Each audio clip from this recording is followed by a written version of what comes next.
Okay, this is room 1118. If you guys haven't done one of these before, it doesn't take two people. It can be done with one. You have to remove all your stops, your vinyl stops, and they pop off. They should pop off pretty easy. I've never done this type of window, but you just push it in and pop it out like that. Go all the way up here until I get my fingers in there. It's just, they're vinyl, they're cut on tight, but that's easy enough. You can see the edge here. It's just a simple L angle, just pops in, pops on like that. I'll put this back on in a minute. But on the inside, it's should be a clear silicone on the inside, so it should cut out really easy. You can see some remnants of it right there. So since it's silicone, you won't need it. You won't need a heat gun or anything. You'll just go on the inside, cut it out. So if you want to, you can do it with two people, one inside, one out. That way you can catch it. If you're doing it with one person, you have to cut it out from the inside, have your suction cup on the inside.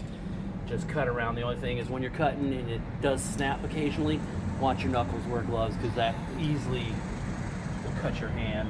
But I pulled the stop off just so I could see how close to the edge here the glass comes to actually where the stop pops on. So if I measure from edge to edge of where this stop pops on and just deduct just a fraction, the glass will fit and reglaze. And nothing's perfect. Our Loewe's not going to match perfect. It's got a little bit of a purple to it, so I'll tell that to the manufacturer who's going to be making them. So anyways, simple as that. Putty knife on the inside, cut it out, release it. Make sure when you're cutting it out and it does break on the inside, you need to make sure there's no glass particles, because the slightest glass particle that's going to be left on there for where you do crack it or anything like that, when that happens, when you get really good at it, you don't break them anymore. But when that does happen, you go to put your glass back in, you pop your stops on, you're going to break that new edging. It's just going to pop. So. All right. Another quick video here. This bottom sash, I'll take a picture of it. There's a little clip up here. You just use your fingernail or whatever, a little screwdriver. Pop that out. When you take this unit and lift it,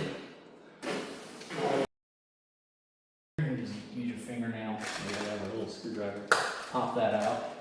When you take this unit and lift it all the way up, and you can take it like this, and then it releases the sash.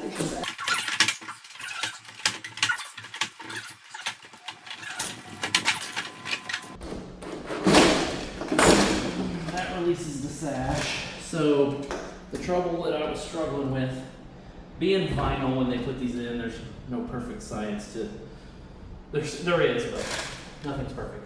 So these are squeezed in a little too much. So the width of the window here, if you can see it, I don't know if you can see the left side there. The window from here to here is just snug in here. You just have to force it over, pull it out, and then you can remove your stops. You can remove your stops here and change your glass out in here. Obviously, don't let any big chunks of glass hit the floor. I don't want to replace any floors if I can avoid it, but that's to get that out. So you do the same thing you do downstairs on the first floor. Cut it out on the inside, remove the stop. Remove the stops on the outside, cut it out on the inside, place the unit, put it back in. So when you put it back in, you'll have your new glass in there. Be careful with it. It is annealed. I'm not doing tempered on these. Maybe I should. That'll save us from having any accidents. I'll do that. But anyways, that's how you get the sash out. And then one thing I did forget to mention, when you put your unit back in, so you push it over, you need to be above this sash right here. So you can't put it in down here.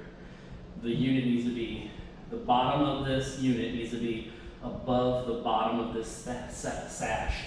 And the top needs to be above that one. So put it in, like I said, it's a bit of a fight.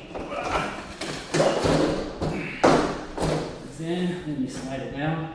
It'll catch both sashes. And it should. And you'll know it caught both sashes when you don't see the sash on that clip up there. You see the clip at the very top. So the sash is back in the window the way it's supposed to be. And then it'll be balanced too. Those are balances or sashes, whatever you want. This is the sash, those are the balances.